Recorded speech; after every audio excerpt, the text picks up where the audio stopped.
Hello everyone, hope you all are doing well and are enjoying these previews. Today I'm here to cover the CPL game between Trinidad and St. Kitts and Nevis Patriots.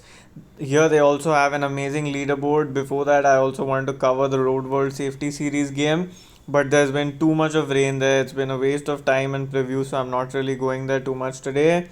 Apart from that, here on my Fab 11 they have an amazing leaderboard if you want to take part in. I missed a few games and yet I'm managing the ranking, which means that competition is pretty less. And in case you've played all games, then you're surely in the running to get something big in this one. Apart from that, let's look at the team that we want to set up for today's game. And yes, I know all of you are also taking part in the fan to play leaderboard, and it's pretty much heating up out here. The Pakistan leaderboard is also on for those who have not taken part. The first game was pretty decent. I'm on rank number 158, while the CPL leaderboard I have not been able to take active part in. But for those of you who are already actively taking part, please ensure you make multiple teams here, as the prizes are big. There's a 1 lakh rupee prize for the person who comes first, and apart from that they also have a free entry contest going on in every game of the CPL, so you must not miss out on this. Now let's get to the team for this specific game. So first up we have the keeping section here, and I think I'm pretty inclined to go towards Nicholas Puran as he's opening the batting. Andre Fletcher, I feel like, has been slow in the games that he's played, and he's going to come up against Akil Hussain, which is not going to be an easy task. While Saint Kitts don't really have off spinner, maybe Akila can come in against Puran, but I don't know if that will happen really in the power play. So I think he is the more convincing choice. Then you look at the batting section. Colin Munro picks himself, as we don't have too much of batting here. Tion Webster, Leonardo Julian, all are very average batters, I'd say. And Evan Lewis and Devalt Bruce would pick themselves from the St. Kitts part of the batting. Devalt Bruce can come in with the ball at some point, so would be handy. Pollard is also very long due now. If he's batting first, you can surely try him in your team. Then you look at the all-rounder section. Narayan Russell seem to be getting some form back, so good options. Dwayne Bravo would be the third all-rounder from here. Samit Patel might play this game, still awaiting final confirmation on his availability. In the bowlers, Akil Hussain and Rashid Khan both have been in very good form. Ravi Rampal, if he's bowling first, he'll be in my team, else Duan Jansen. So one of these two based on whoever is bowling first. And then you also have the choice to make between Darren Dupervillon and Akila Dhananjay. Now, how do you sort this out and manage to pick all the correct players? These two would be in my team in both scenarios. Akila Dhananjay if he's bowling second, Ravi Rampal if he's bowling first, Duan Jansen if bowling first, and Darren Dupervillon if bowling first. So if TKR is bowling first, then it could look something like this, and then you'd have to take a risk on one batter to accommodate Dhananjay. While if Saint Kitts are bowling first, then you simply take Duan Jansen, and then you can probably go with Sheldon Cottrell because he'll bowl first and he might bowl at the death. Last few games have not really used him at the death. Apart from that, how do you really balance this team? Because like you realize, if TKR is bowling first, then you fall short of a slot here for Akila Dhananjay, as practically Devalt Bruce is batting slightly low. So in that scenario, you can make the team on fan to play by dropping Devalt Bruce and taking Akila Dhananjay. So that way you're able to accommodate that balance. So for now, this is the setup of my specific team.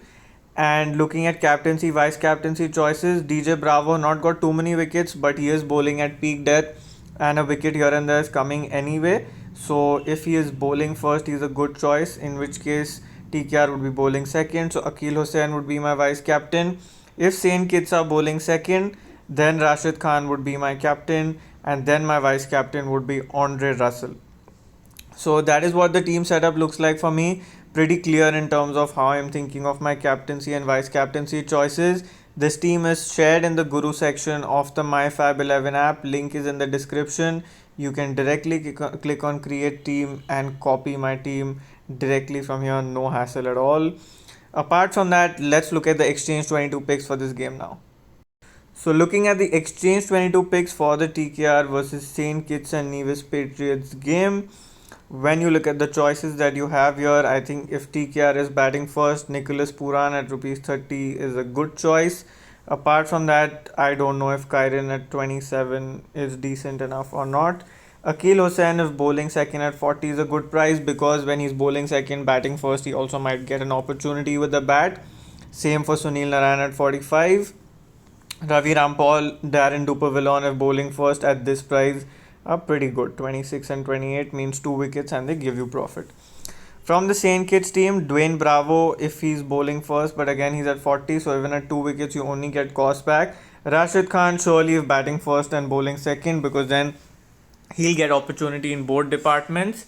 And Duan Jansen and Sheldon Cottrell if bowling first. So that is what my setup and thought process for this game is on both platforms. Apart from that, if you're playing on D3, so if you're playing on D3, you can see here that they have some killer contests available, and the TKR game is one where my black card can be used. So they have some killer options that are available to you here. So I think you must play here, and I feel like on this platform here, because you can only go with 3 players, you must try and back your all-rounders. And like you can see, I don't really have a bronze all-rounder from Saint Kitts, so I'm not, the third slot is a batter. But I feel like on this platform, if you consistently back your all-rounders, there will be some point where 2 or 3 will fire together and will give you a good profit. So like you can see here in the Barbados game yesterday, Dwayne Bravo, Mujib and Holder, all 3 did really well. I only came 9th because of XP points, and it was a very close cut between 5th and 9th rank of just 1.5 point. So I think if you're playing on D3, that should be the way to go with bowlers, all-rounders, especially on the slow, sluggish pitches of the Caribbean. And again, if you have not started playing on D3 yet, I'm attaching the link in the description. You can go ahead and buy your packs right away. The best part being that these cards stay with you forever. Example, even if these players didn't perform yesterday, my contest entry is totally free. I don't have to pay any money to start playing on D3. I just have to go and enter with my cards. So it's as simple as that. And yes, they also have the India-Australia games up on D3. So go ahead and check it out right away. And I hope that all of you have a great game. Do hit the like button before you leave. Thank you so much for tuning in.